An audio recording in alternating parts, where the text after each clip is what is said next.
I am happy to announce our 2024 Banking with Life client-only event. It's going to happen Friday, October 25th, beginning with a pre-event social mixer. The day of the event is Saturday the 26th, followed by an after party. It's going to happen downtown Fort Worth. I will be speaking there. Others will be speaking as well. You'll have the opportunity to meet me, and I'm looking forward to meeting you. You'll have the opportunity to meet the whole Banking with Life team and a room full of people that practice the infinite banking concept from all over the country. Last year, we had about 130 people from 30 different states. The year before that was really good too. This year is going to be even better. We're going to have educational presentations and talks, and that should be important to you if you're practicing the infinite banking concept. I can't wait to see you. In this episode, I sit down with my friend Liz as she shares her experience with the infinite banking concept and how she would like women, mothers, and families to know the financial opportunities that the infinite banking concept can provide. We had fun and hope you enjoy listening. If you think about it, if people would have the discipline, you go borrow money, the credit card at 20%, you're not going to miss a credit card payment. Right. Just think this through. At 20, 14.5%, 29%, some states are outrageous. I don't know what the limit is, but by the time you have a late fee or service fees or card fees or whatever, the cost of that capital goes above the stated interest rate. Okay. And then, and it's a higher rate. But just think about the discipline that you have to make sure you're not late on bills. If you treated your own capital and your own cash flows with that much discipline, you'll win. Right. Okay. So I pay a premium. There's a cash value. I collateralize that cash value. It does nothing to the policy except create an outstanding loan that's fully guaranteed and collateralized by the cash value. Yep. So if I take that capital and reduce the loan or eliminate a debt, and then I take that payment that was going to the debt and I create a loan repayment to the policy, it comes available. A loan repayment or premium becomes available, 30 days from the receipt on average. And then I do it again and again and again. Right. So now I'm not spending my time getting out of the hole that I've dug in debt. Right. I'm spending my time learning this concept and building a correctly structured policy. I talk about the noise and structure all day long on purpose, but there are reasons. Okay. And so I'm creating a loan over here, and ultimately that is going to be one of the last loans I repay. Mm-hmm. All right. So, and I've got to maintain discipline through the whole process. Yeah. And then if you maintain that discipline, all of this 35% of every dollar going through your hand that's going away from you in debt will wind up in a private banking entity system that you own, a dividend paying whole life insurance. And it's a true win-win. So, and then going beyond that, and I know this is conversational, 30,000 foot view, but if you just put that out on a timeline, let's say I took 7 years to get out of debt, and then I can spend the next 7 years building capital. Right. If I start now, I'll have a 14-year timeline of building capital. Yeah. Right. And so building capital. Now I'm stacking the time. You didn't wait 7 years to get out of debt to start building your capital. You started building capital on day one. Right. And that 7 years of getting out of your credit card debt or whatever debt you're knocking out, you've created capital. You've created an asset for yourself. That's right. Right. And so now you're 7 years in, you've already got something that is going to open up doors for you that you can't even imagine yet because you've been crushed by having to owe it to somebody else, right? No question. But if you look at that 7 years, I used to call it stacking time because it's the equivalent almost or akin to stacking time.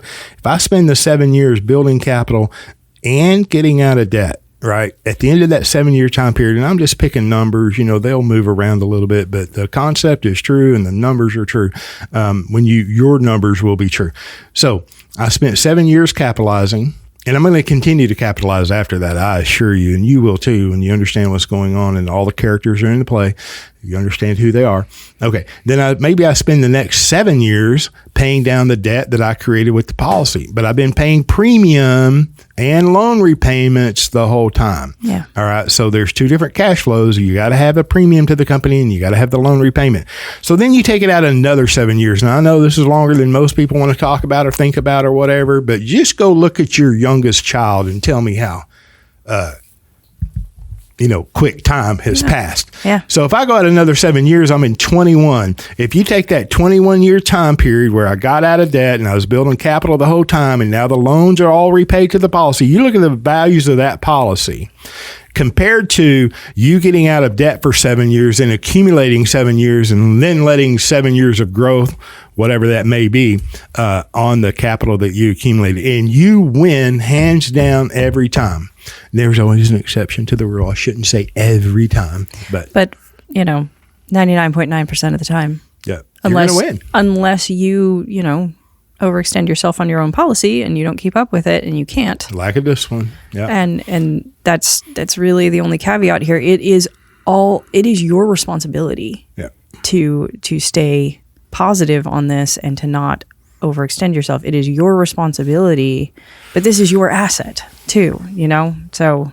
Oh, and then I don't know how old you are, but if you're in your 40s or 50s when you're doing all this, and then you're coming and knocking on the passive income time, and then, this asset produces passive income, which is what we wanted. And what you don't spend and what you don't give away in your whole lifetime, you're going to leave to someone else. You might as well leave it to your people or whomever it is you wish to leave it to privately, bypassing probate. There's so many benefits and characteristics to life insurance, and if you understand them, and like I said, and I'll say it again, you don't have to be a life insurance expert. If you have a fundamental understanding, you won't get stuck in the noise and buy these jank Frankenstein policies. You'll understand and know enough to build a policy that will last you your whole lifetime and serve you well, right? And then even past your lifetime into the next generation or two. It's pretty dang powerful. Yeah, so it really is, because in a moment, my whole life just absolutely shifted.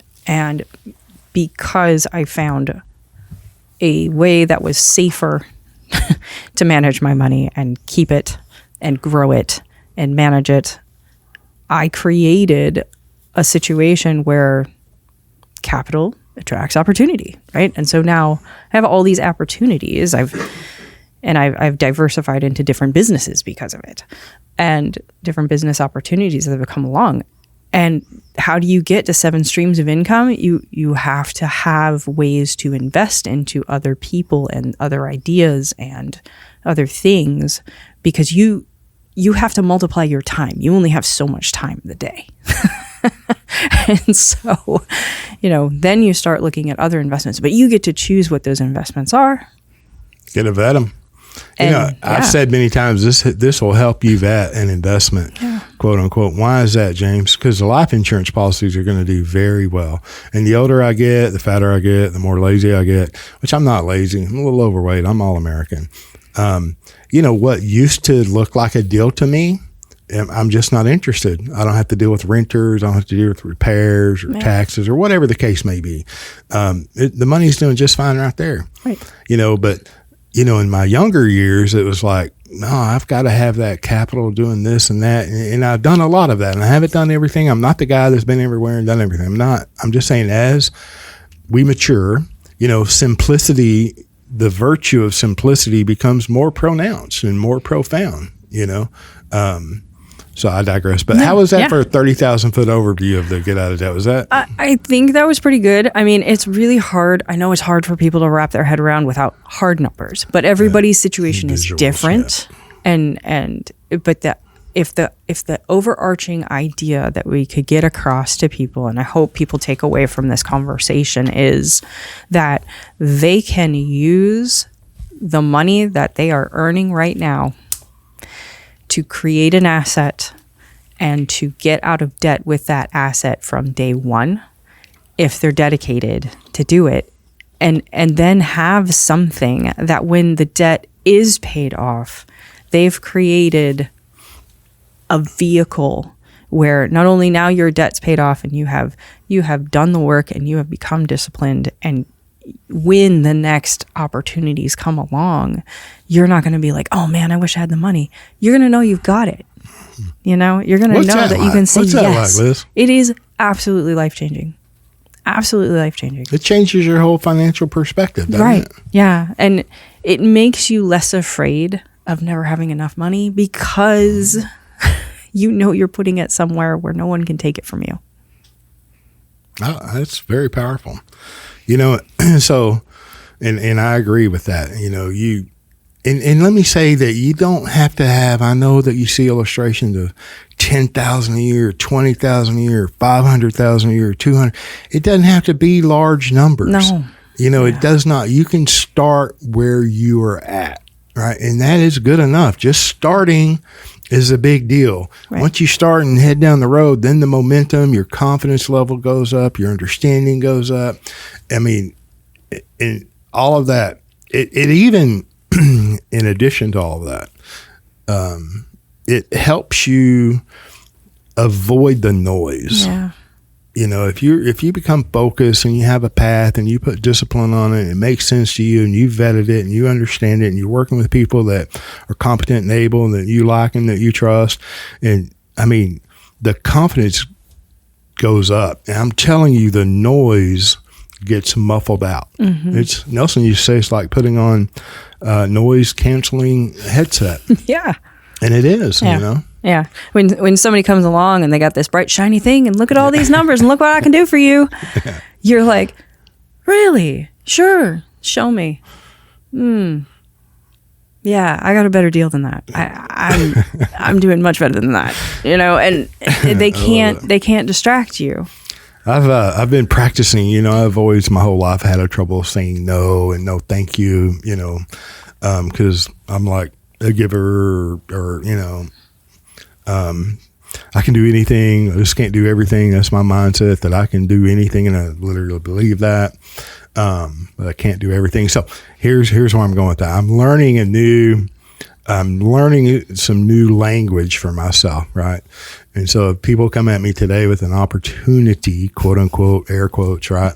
Because it's always an opportunity. There's right? always one. Right. And then the world is full of legitimate, good quality opportunity. I am not a pessimist, or naysayer. I'm an optimist. I'm a capitalist. I believe in capitalism.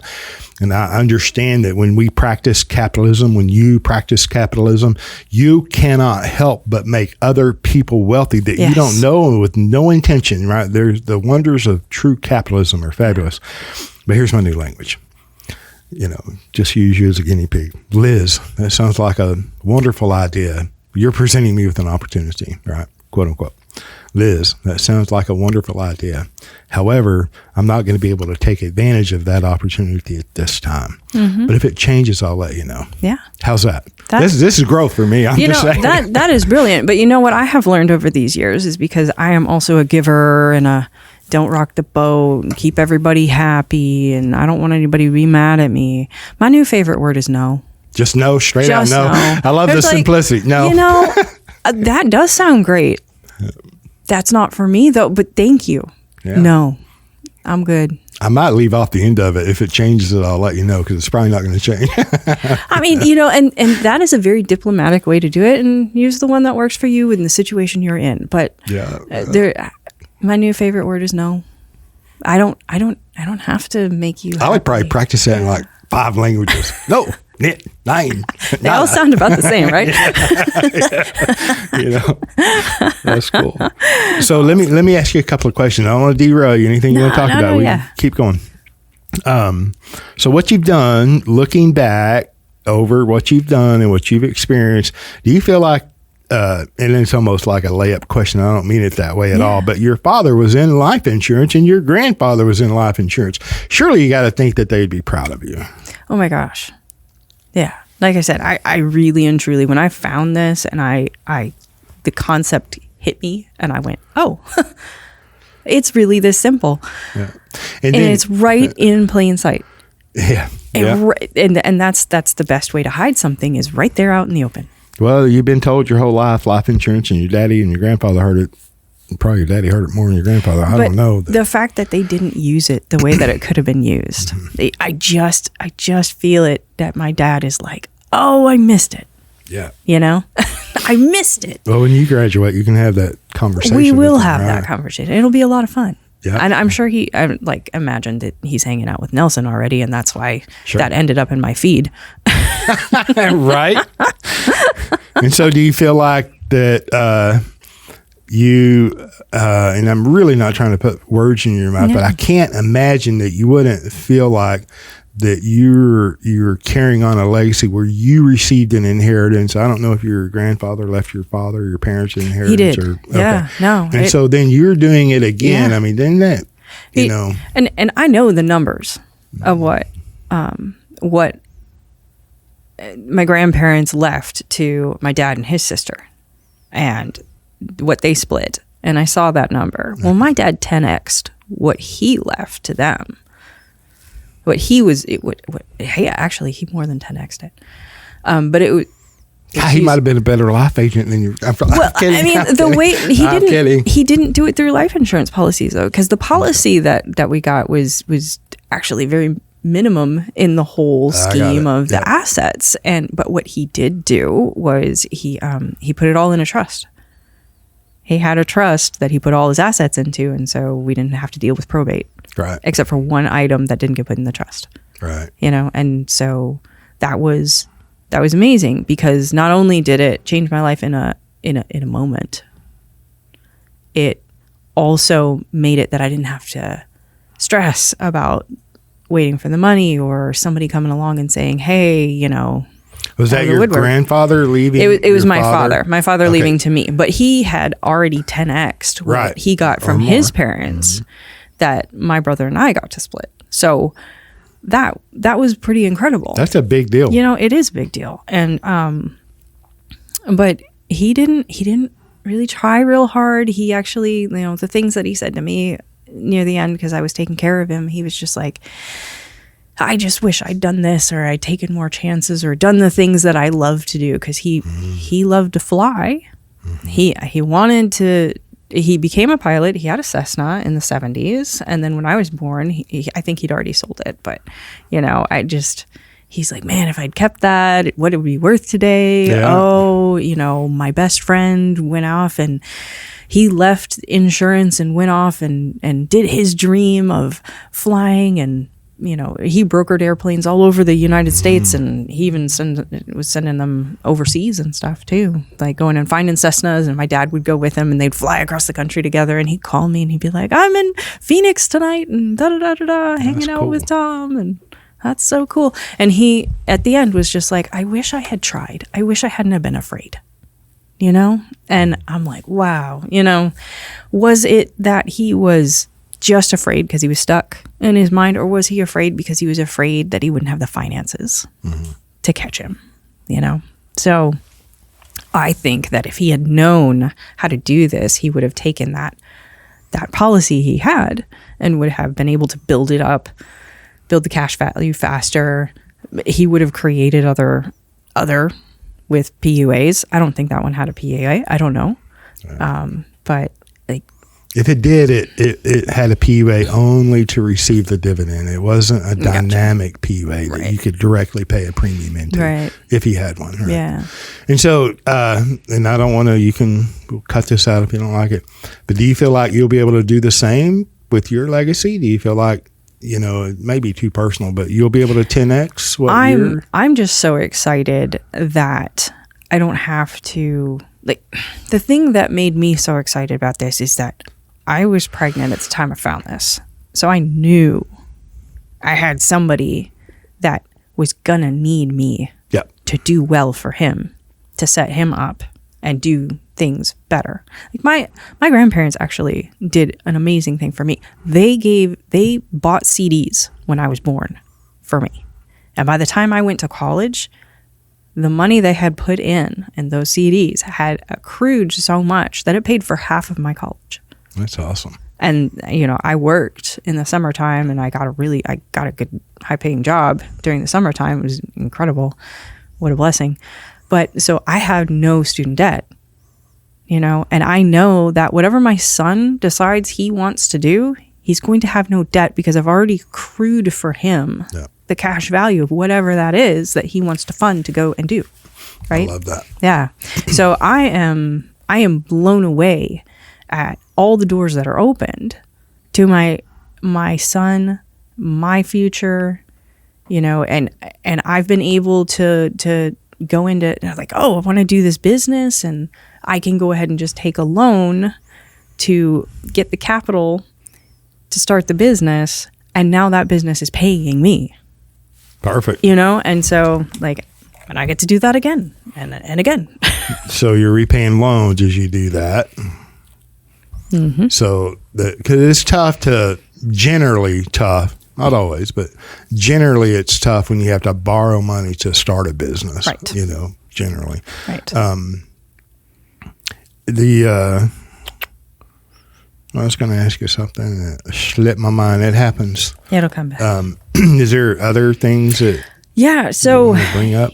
The dangers of the noise out there, because there's just one in particular thing that I keep seeing in my feed everywhere about, and it's probably because of the things I research, but maybe not everybody's coming across this, and it's just me because this kind of stuff I like to do for fun. And I like to look at ways to save on taxes and, things to write off for my businesses and so on and so forth. But this IUL thing is just getting pushed all over the place by these young kids, influencers, don't know any different. They're probably into that company that I almost went to. Pushing this. And what I remember hearing when I watched the videos about, somewhere Nelson said that these things are like zombies because at some point they eat themselves. And I'm like, these are so dangerous. And so I put comments out there under their videos to be like, hey guys, just, have you thought this through? Do you get beat up? Do you get attacked? A little, but yeah. I'm trying to flip them. Yeah. It's I'm a pretty busy guy, relatively. And when it's entertaining for me sometimes when I look at the comments on different life insurance, whatever it is, when it comes to life insurance and IBC or whatever, infinite banking on social media, to stroll through the comments, man, it's like the blind leading the freaking blind. So true. I'm not surprised, but you said dangers, and I knew she wrote down IUL before we turned the mics on, right? And I told her that, I have 3 short videos that I talk about IUL on a very 30,000 foot view of what's wrong with them and why they're wrong and what's likely going to happen. But then I also shared with her, and I'll share with you now, that, I'm currently in the middle of doing a very in-depth dive into IUL because I see it all the time too, and see these young people, God bless them, they don't know what they think they know. And then you have the guys in the IBC world or in the world of infinite banking, and they slam on the guys, the infinite banking or whole life. They slam on the whole life guys as if they just don't know, right? If you structure it just right, then all of those things don't happen. And it's the same argument that in the world of infinite banking, we're trying to go cash on cash as soon as possible. So you have to contort the policy structure, and they don't know or they don't care the fragility that adds to a whole life policy. So the IUL guys that are saying, yeah, you can do infinite banking with IUL, they don't want to mention what Nelson wrote about IUL and becoming your own banker. And he mentions it. There's one page there he mentions that he'd never sold it, and he certainly wouldn't buy it, quote unquote.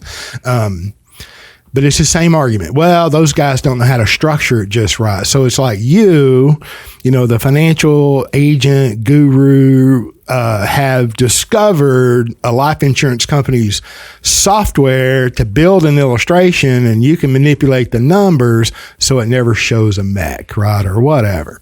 It's the same argument, just applied to a different product. Right. But there's And Nelson gives you the background of Universal Life. So originally it was Universal Life, came out by E.F. Hutton investment firm. E.F. Hutton speaks, everybody listens. That used to be their slogan. So the stockbrokers wanted to compete with the life insurance industry, right? Because life insurance was paying more than bonds, and you have all the wonderful characteristics of just typical life insurance in the 70s. Right. Didn't even have the dynamic PUA, and whole life is wearing them out. So we want to be all things to all people. So we go to the insurance companies and say, hey, man, we want to, be able to compete with whole life insurance, and, you can make a name and be famous for yourself. AXA, I don't want to beat them up too bad, but okay.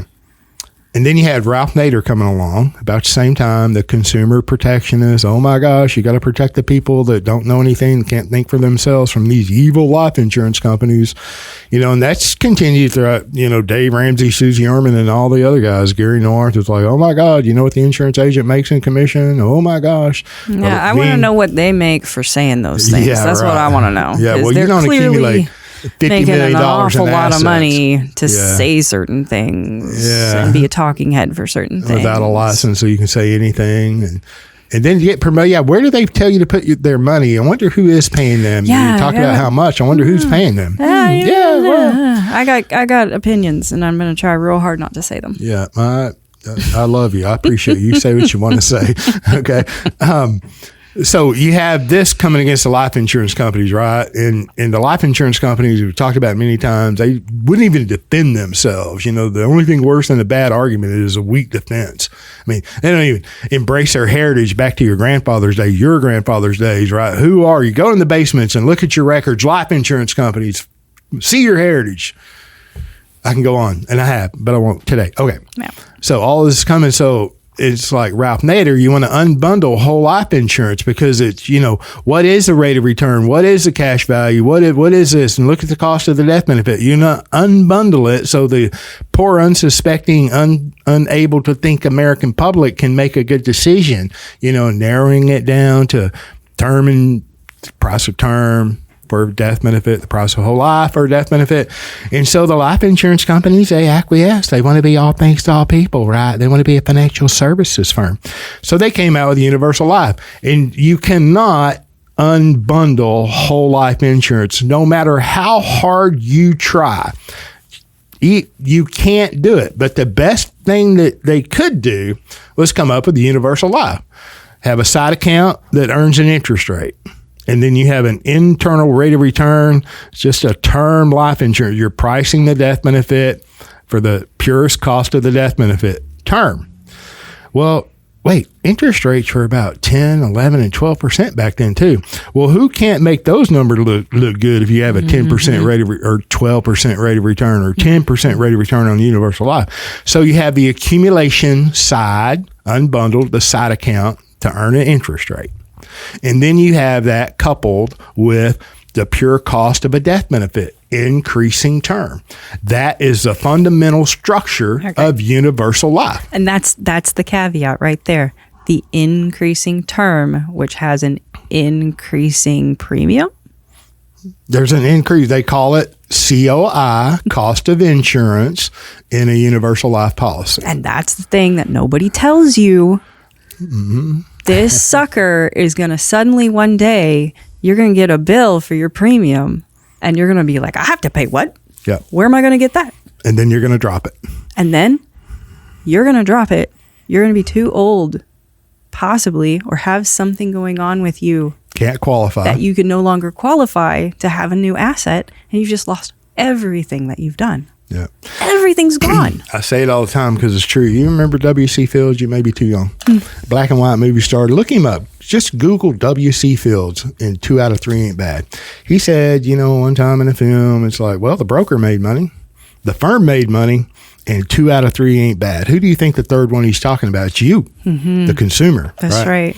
That's the beginning of universal life. So look, as interest rates came down, then that 12% side account wasn't doing it. When you just said that right now, I went, oh my gosh, what are interest rates doing right now? This is so dangerous because people are going to hear the interest rates are going up. This is going to be even better for you now. Yeah. Like, this is the way to go. Well, the life insurance companies are like, okay, well, interest rates are down. The cost of insurance, we're living longer and all of those things. The cost of insurance hasn't changed. It's still going to go up. You may be living longer. It just means you're going to be paying a higher premium or higher cost of insurance the older you get. So they came out with variable universal life. Oh, that sounds great. So now the side account they're like mini mutual funds. They're sub accounts. So interest rate. We can't get 10 or 12% in interest rate we use for universal life. So we come out with variable universal life. Oh, I don't know, sometime in the 90s while the markets were going crazy. Mm-hmm. So the sub accounts, they can produce, 10, 12%, right? Like everybody says, where you asked earlier, where is this asset that I can get 12% year over year over year over year for the next 30 years? Guaranteed. Yeah, it doesn't exist. So they did the sub accounts with VUL. Since it's a security, now you have to have a license to sell securities, and it's coupled with the rising cost of insurance. Yeah, I keep seeing these kids talk about, okay, so what it does is it goes into these, you get to play the stock market with this. And I'm like, right. Oh, this is a horrible idea, people. Like, And then, along about 2000, because, they obviously discovered by observation that the market doesn't always go up, right? So that rate of return of 10 or 12% doesn't always filter down. Net of fees, net of cost of insurance, policy fees, and all the other fees. So then they came out with equity indexed universal life. You don't actually have to put the side account is an index or a series of indices, S&P 500, whatever. They create their own on a daily basis. Who's they? Wall Street. Said, look, we just created this index for you, life insurance companies. Won't you use this? You'll pay us fees, but look at how you can illustrate it. So they came out with index universal life, right, where your money's not actually in the market. We're just going to follow an index. And we see this big upside. You can earn 110% a cap, on this index. And the floor is zero. So they always say, well, you can't lose money. Oh, okay. Maybe in the index, you can't lose money. You pay a premium. All of the costs come out. That net premium then is allocated to an index, and it may go up and it may go down. Let's say it goes down and you just earn zero. See, you didn't lose any money. You didn't earn any either. Yeah, and then the increasing cost of insurance comes out. So I earned nothing to be able to pay for the premium that's coming. Yeah. So if you carried that out long enough, because look, just draw an exponential curve. If you're a visual person on a sheet of paper, there's an exponential curve. And this you, Liz, only have one exponential curve in your whole lifetime, only one. And you can start that and stop that as many times as you want to. And every time you do stop it, you've got to restart it. And with life insurance, there's an exponential curve. And if you have a whole life insurance policy or any life insurance policy, it's going to follow your life. Okay, so just think this through. I don't want to get off of equity index universal life, and I'm not. So you draw the exponential curve. That is also the cost of insurance. So it does rise. It looks really, really good when you're young, the universal life. They illustrate fabulously. Fabulously. Oh, and it's not a MEC. Then there's a 7-pay test. That's the initial MEC test. And then there are secondary MEC tests. They occur going forward. All of this matters. It may be too much minutia or too much detail, but I'm telling you, look at that exponential curve. That cost of insurance is going up on a guaranteed basis every year, and the company retains the right to increase it above what was illustrated. Ooh. Oh, just go Google up if you wish. Fine. If you don't, fine. IUL, Equity Index Universal Life. Oh, yeah, they dropped the equity, right? Oh, it's a marketing ploy. Now it's not EIUL. Now it's just Index Universal Life, right? I wonder why they did that. Okay, just go Google up all of the lawsuit history. And there's a lot of lawsuits with all the life insurance companies, the mutual companies, the stock companies, all of that. But look at the basis of the lawsuits. So the majority of the lawsuits on Index Universal Life, it is because of the cost of insurance, COI. And it increases on a guaranteed basis. And then the company, like I said, has a right to raise the cost of insurance above that. And hence, these policies, there's one day, it's a matter of time. The further out you go on that exponential curve, you're going to get a bill for $27,000 premium that you're only paying $2,000 for. And you were only paying $2,000, and the rest of that money was coming from the side account. So it was cannibalizing itself, hence the zombie policies. So you're actually not accruing anything from that percentage because it's going towards paying the premium and keeping. Well, you would accrue it, and if your premium is above your stated premium, the cost of insurance is above your stated premium, then it will take from that side fund to pay that difference. What are you building? You're building profits for the life. That's the most profitable product a life insurance company has when it comes to life insurance by volume. Yeah. Not for you, Not for you. for them. Right. Yeah. So I just, thank you for going over that. 30,000. Yeah. I Sorry. was just like, oh man. It is devastating because the scariest thing is these kids, they mean well. I know they do. I know they do. Yeah. And they pump them up and they get them all excited and they're like cheerleaders and they're rah, rah, rah. And you're going to help people and make money and it's so great. And you're saving make people. $10,000 You're a month going to make doing so much money doing this. Yeah. But they're not educating them. They're not. There's very little material you have to study. And then you just go take a test. And if you pass that test, well, you can get licensed. Oh, you're talking about life insurance license. Man, I like to say the only license that's easier to get than a life insurance license is a driving license, but I don't even know about that, man. You got to schedule that. I think the life insurance license or the driver's license may be harder to get than an insurance license. You do have to be able to take the test. You do have to understand the concepts enough to be able to take the test and pass it. You got 70s passing. But just because you studied it and you crammed and you took that test doesn't mean that you even know anything yet. Yeah. Right. And then it takes time and experience to see what happens and what doesn't. And they just turn people over. They just churn people out. I mean, they're pushing all these salesy things. It's and the old MLM model, sell everybody your friends and your family. And then they don't care when you run out of customers or clients.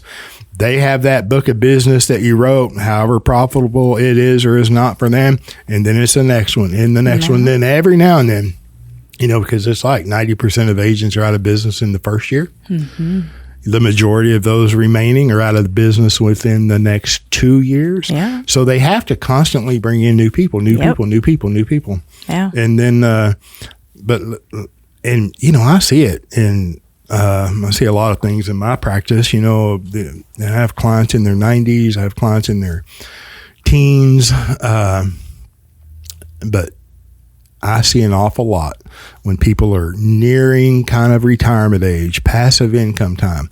They'll have a hodgepodge. They'll have an annuity because their brother-in-law sold annuities, or they have one that was rolled over from a 401k, and they may have a 401k. They may have an IRA. They may have a Roth IRA. They may have a little life insurance policy or a big one, or they have all of these assets. They may have all of the things that they've created. But financially, it's very inconsistent. They're not congruent. It's like an accumulation over a long period of time. Yep. And now what do? I'm out of the accumulation time period of my life. Right. And, so I see a lot of that. Well, why'd you buy this? Or how'd you get this? I don't know. Yeah, well, my brother-in-law sold them. It's like the worst part. Okay, there's like two things that you brought up in there that I'm like, oh yeah, like I had a career for a while, and I had, they were putting into my TSP. Yeah. Government job. Yeah. I was like, great, TSP, blah, blah, blah. Well, then all of a sudden they're like, we're going to do a retirement education 2-day thing. Yeah. Anybody that wants to come needs to sign up for it. And I tried to sign up for it, and they said, oh, no, you're not close enough to retirement yet. And I was like, but I have a whole career. I need to know how this works so that I can. They wouldn't let you attend. They wouldn't let me attend. They wouldn't let you attend unless you were like 3 or maybe 5 years from retirement. They wouldn't even let you attend. So you couldn't even learn about it. And then the amount of things that you could choose from were so few. Yeah. And there was zero education, and they had no intention of educating you until you were almost done. And then what are you going to do? What are you going to do that's going to make a difference for you long term, right? So you're just hoping that works. And okay, I guess I should just trust somebody because nobody ever educated me on finance. Yeah, welcome to America. No, don't worry about that. We've got it for you. You just get out there and you go to work and live your life and have all your cute little toys, and we'll let you finance whatever you want. And don't worry, there'll be something for you in retirement. We have Social Security and we have your, retirement, your pension, your this, your that. Well, okay, let's just go ahead and jump to now. Yeah. How many people under the age of 40 have a retirement fund, have a 401k, have a job that's even offering that anymore? How many jobs are full-time jobs that even have that as an option? Yeah. They've taken it all away. I don't know the statistics, but I know people aren't saving enough money. No. The savings rate in America, and there's an absolute difference between saving and investing. The TSPs, the thrift savings plan, governmental jobs or governmental contractors have the ability to participate in that, akin to a 401k. It's just a qualified plan. America is not saving enough. And if you just think that through, if we're all living paycheck to paycheck and running up a credit card, debts are, never seeming to get ahead, something's got to change. You either have to spend less than you make, or you have, period. Now, part of that equation, maybe you need to earn more. Okay. But you have to spend less than you earn from whatever source. And then you have to accumulate capital, period. And then that takes discipline. If we're talking about becoming your own banker, right? You're not relying on other people. You're not being dependent upon other people. Now, for the education, there's no question. There's tons of resources and sources that you can educate yourself with. And there's also a ton of noise out there. We've kind of talked about the noise. We talked about the IUL and annuities, and we'll talk about whatever else you want to talk about. But you should be educated enough, in my opinion, and it's my encouragement, to educate yourself enough to understand what the infinite banking concept is, right. Therefore what it might can do for you and your family. And if you do that, you will also be educating yourself enough to identify the noise. Mm-hmm. And that's key. If you go on, just like all of these things are being fed up to all of us on social media. I mean, I can talk about my Great Dane dog collar, and by the time I get home today, I'm going to have ads for Great Dane dog collars. It is ridiculous. And it's even worse. You just think about something. Don't actually say it out loud, and then see in the next 24 hours what advertisements you see. You said it, not me. My wife and I had that conversation not a month ago. No, there's proof. There's proof. Really? There's proof. Like, there are videos where they explain that. I would like to, because that boggles my mind if that's in fact true. And I mean, don't take my word for it. Just test it out for yourself. Seriously. I'm not kidding. We had the conversation. Yeah. It's like, you. So do you have, or how was that for IUL? Did we cover IUL? I think that was phenomenal for IUL. I really apprate that. So we covered getting out of debt, kind of the noise, the IUL. The IULs, the annuities. Talked about annuities. The laddering thing. Oh, yeah, the laddering thing. Is there anything else that I might not have noticed or said today that I've forgotten about that is like man, you're listening. There's all kinds of things you. I mean, I know they always. You say something about HELOCs. That people will talk you into doing a HELOC. Yeah, well, and I'm not opposed to HELOCs. Right. I'm not. What I am opposed to is the marketing that you do the HELOC. Now, let's think about this. A home equity line of credit. So you're collateralizing the number one asset that the majority of Americans put their money in. That's where the majority of their wealth is in their home, the equity of their home, and in a qualified retirement plan, TSP, 401k, whatever it is, 403b, whatever it is, IRAs. The majority of their capital is there. The majority of their wealth is there. I am opposed to collateralizing one of the most valuable things that you have to get a HELOC. Right. And if you're going to borrow money, HELOC's a great way to borrow money. Don't misunderstand me. There's a place for it. What I'm talking about is then take the HELOC to buy a high cash value structured policy. Most of the time, 90% of the time that I have seen, they're Frankenstein policies, right? So you have that very high cash value, 90-10, 85-15, 80-20, whatever it is. So then you can leverage that to buy a cash flowing asset. I see these all the time. So, James, is there anything wrong with having equity in your home? No. Is there anything wrong with a HELOC? No. If you can get out of debt, you can get out of debt with a HELOC. No problem. This is a velocity of money, right? And then we're taking advantage of velocity and arbitrage. I understand. Is there anything wrong with velocity? No, heck no. Unless there's, lead coming at you, then that might be a problem. Okay. Is there anything wrong with buying a life insurance policy? No. Is there anything wrong with leveraging the life insurance policy?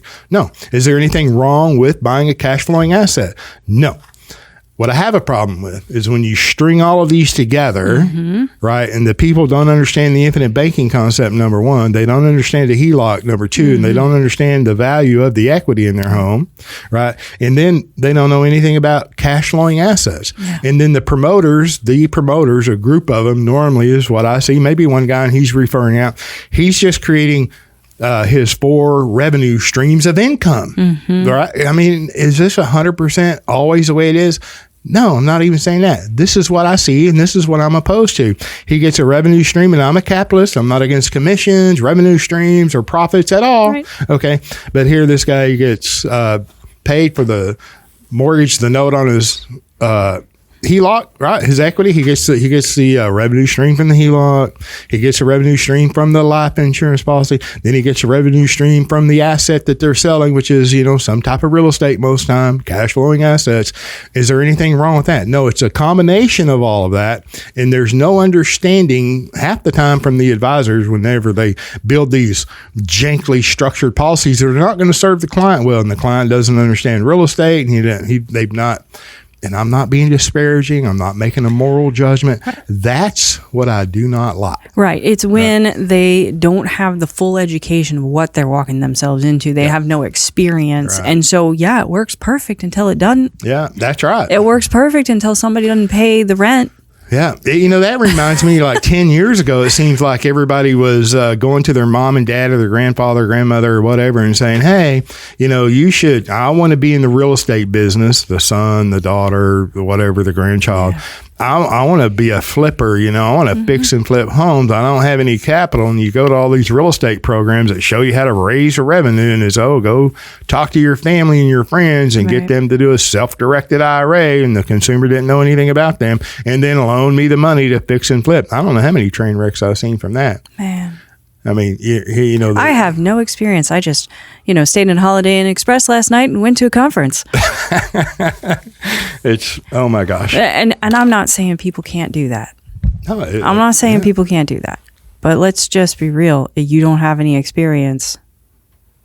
It's education. When you hit the wall on the thing you don't know to do, you gotta go find somebody to pay to do that thing. Yeah. And how much is that going to cost you? And did you account for that in your structure? Yeah. What did it? I don't know. I don't recall David talking about that. I mean, it's like I've slept since then many times. But did he get into the results of that young lady, or was it she lost all of these assets? What I remember him saying, and I don't know if I was just in my head at that point because it was hitting me like a ton of bricks, because I was like, that could have been me. What a disaster that would have been. I was under the impression that he couldn't fix it, and he didn't know how, and he didn't know what to do for her, and that she ended up losing it all. I think fundamentally and basically, if you build capital, and that should be the focus, but other than self-improvement, health, education, your experiences, and, you are your number one asset, period. You are your number one investment, period. When it comes to financial tools or financials, money, family finance, retirement planning, personal finance, personal planning, estate planning, all of that. The focus should be, in my opinion, the fundamental, the basics is capital formation, capital accumulation, capital. Capital, as you said earlier, and I agree and repeat it often, attracts opportunities. If we're talking about becoming your own banker, the primary resource of a bank, the primary capital of a bank is money. Yes, they can leverage it. Yes, it's the Babylonian banking system. No question it's perverted. But it's money. So the focus should be on self-improvement. In my opinion, my encouragement would be self-improvement and capital formation. Capital. If you spend your time educating yourself on how to do that, and then the discipline of actually doing that, then opportunities do appear. How do they appear? Ryan Griggs and I have talked about that many times. It's the way your perception has changed. Yeah. Things are either a legitimate opportunity or they're not. But they appear because now you have capital to take advantage of an opportunity. Right. So very fundamental, capital formation. capital formation. That's where the education and the focus should begin, and it should remain for a time period. Right. And this is something where you have to teach yourself and your family, and you have to keep it in house, because most people are going to tell you, that's you just do this. You're like, okay, are you doing that? And how is that working for you? Like, prove it to me. Don't just tell me that that's what I should do when I know you're not doing it. I know you're not doing it. So if she's not talking to me, y'all, she's looking at me, but she ain't talking to me. I'm doing it. So I came to a man who's doing it, right? I watched his presentations on doing it. Yeah. How to make sure this works. Thank you. And I was like, yeah, okay, I see it. So looking back, do you feel good about what you've done? I am so grateful. I am just blown away, because I would have been lost at sea out there. If somebody's listening and saying, "Oh yeah, Liz, that's great. You're only 3.5 years into it. What does the future look like for you?" I mean, and the future's unknown, and I get it, but the thing about the future, it kind of gets to that whole, you can laugh about tomorrow, because tomorrow's got enough worries for itself. And I know that when the opportunities come along and they're presented, and I can calmly, because I'm not desperate, I don't have a desperation for the need, I can calmly think about what you're saying, consider it, and do my own research and think it through. And then I'm like, this seems like there's a very, very generous upside to participating in this, and I'm willing to partner up and do that. And I mean, it really is just a matter of time before the right thing comes and knocks on your door, and you don't know when that's going to happen, but you're able to say yes because you have control. That was the most frustrating thing when I left that career job, is if I wanted access to the capital I had accumulated, I was going to have to take a 10% hit to get to it. I was going to get penalized. That was my money. I'd earned it. I'm penalized. I'm separated from it. It goes up and down without any control. I have no control over what happens with that money. So yeah, you can take a little bit more risk on a riskier opportunity, but you can take a risk with, I can put this much here, and this is a small percentage, to try that out and see what happens. After you've done the vetting. After I've done the vetting. After I've got my capital. But this is the biggest thing on my heart about seeing what's happening and meeting all the people that I'm talking to now, who are just looking for ways to make more money and get out of debt, or pay for this or pay for that, or shoot, their groceries are now like twice what they were a year ago. Crazy. Yeah. And it's going to get worse. And and the only option most people have, because they don't have any retirement to even go take a 10% penalty to take a chance on something that can make them more than enough. Yeah. It's heartbreaking. They don't even have that to leverage. And I think about, if you just had a life insurance policy that had been started for you when you were a kid, you could have bet on yourself and not bat an eye. Yeah. Not bat an eye about it. And even, do you have something for later? Or are you just living life c'est la vie and we'll see what happens? Because the narrative is don't worry about that. Don't worry about that. You're young. And it's not good. It's not good, because at some point people just get so overwhelmed and they just go, I give up. And that, I don't want that for people. Burn it all down, start over. It's like the exponential curve. Can be stopped at any time as often as you wish, and with every stop comes a restart. Right. And then it's so... You get older and you're like, I'm not as young as I used to be. It's harder to get up off the ground. I don't really want to do that anymore. I'm tired. Earlier, huh? I'm tired earlier in the day than I used to be. What is going on?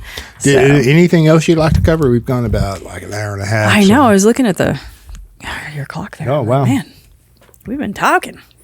Well, that's what happens when you get... It's so much fun. It is. I've greatly enjoyed it. Yeah.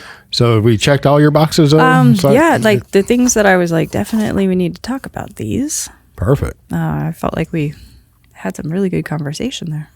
I think this is lovely. I think that, if people would wish to listen, they'll learn something, maybe entertained. I don't know. I don't come here to entertain, but, Right. I came here to see you, man. Yeah. And I appreciate you coming down here and, spending the time and thank you making so the much. effort. No. All right. Well, we'll just end it here. Thank you, Liz. I appreciate you, and thank you for listening. Yeah. Thanks.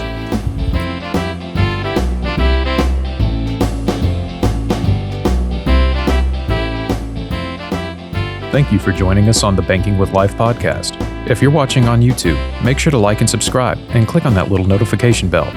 Otherwise, join us on Apple Podcasts and Stitcher for weekly content.